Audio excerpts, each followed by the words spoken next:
What's happening, folks? Back with another reaction, back with some more The Cure, and we're back for the final and title track of their 1984 album, The Top. Thank you again to Phil for providing these deluxe editions, even if, for the time being, we're just going through the albums proper. And yes, The Top, I suppose it could bear different meanings, more literal or figurative, but most fundamentally it relates to altitude or height, something at the peak or zenith of some vertical arrangement or structure. It is also used to mean the best, the most superior, and thus more desirable in a normative sense. I feel like for that type of meaning, it would be a bit too positive or straight away for The Cure, given the lyrical frameworks I've heard from them up to this point. So yeah, if I had to guess, I would say there's likely some nuance or some irony to the phrase as it sounds on the surface. Either way, I'll try to catch what I can. This is The Cure, the track is The Top, and it's the final tune on their album of the same name, 1984.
Wow, what an end of the album. It's not even over. Is it done? So yeah, I actually don't know what that sound was at the beginning and seemingly bookended at the end with this metallic, rattly type of sound. It could be a vehicle that starts moving and then at the end essentially grinds to a halt, maybe even falls apart. I was thinking for a second at the end there that it was like maybe rain on top of something metallic, though I'm dismissing that notion. But wow, the whole thing had a bit of a psychedelic funeral march feel to it, like a ghostly, mostly in a horror style way, but with a couple elements that had more of a mysterious ghostly sound, especially those backing vocals, which were done in isolation near the end of the tune, but I think they were earlier in the track when there was more going on sonically. And yeah, I don't know really what's happening lyrically. I will say some things stuck out on a first listen. The idea that the top is a very lonely place, and we hear him say multiple times, "Please come back, all of you," or everyone, I forget exactly what the phrasing was, but it sounds like he's maybe at the top, but it's exceedingly lonely, and he's either regretting being there or at the least feeling forlorn and lonely. So there's a suggestion of the passage of time in some previous day where he wasn't lonely and had others around him. Oh, and what was the line? There was a line early on that conveniently I'm going to forget now, or inconveniently as the case were, or is. Oh, man. Oh, well, it was the... Oh, God, what was it? Something like... I was thinking, because there was a line like at the beginning of what I guess was the chorus, and I was like, is he saying Jesus? Is that what he's saying? But there was a line, oh, right, like... You know, I wish I could say I don't care anymore if I didn't feel so scared and something like insecure. I forget, again, exactly what the phrasing was.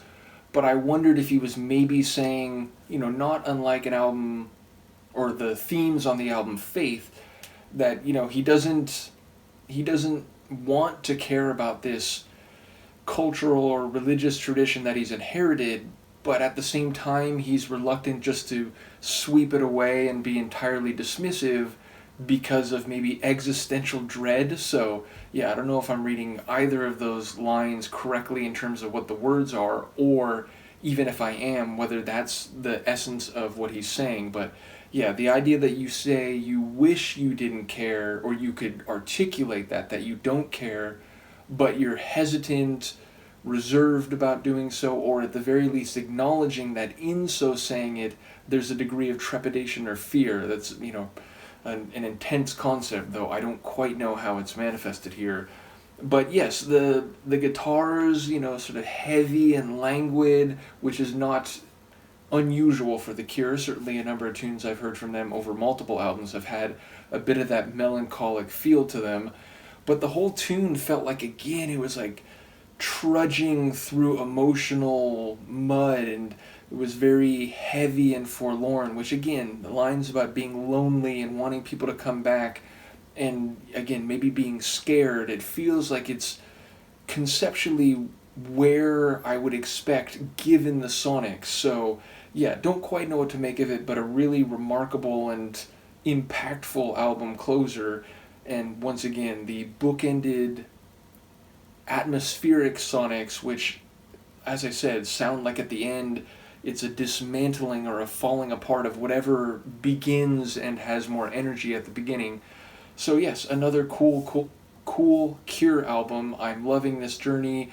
I think, as we've discussed, I'll just keep going ahead with the proper albums, but that just means that at some point in the future we can circle back and go through a number of the non-album tunes and maybe even some more of the demos. So in any case, let me know what you think. I will see you next time.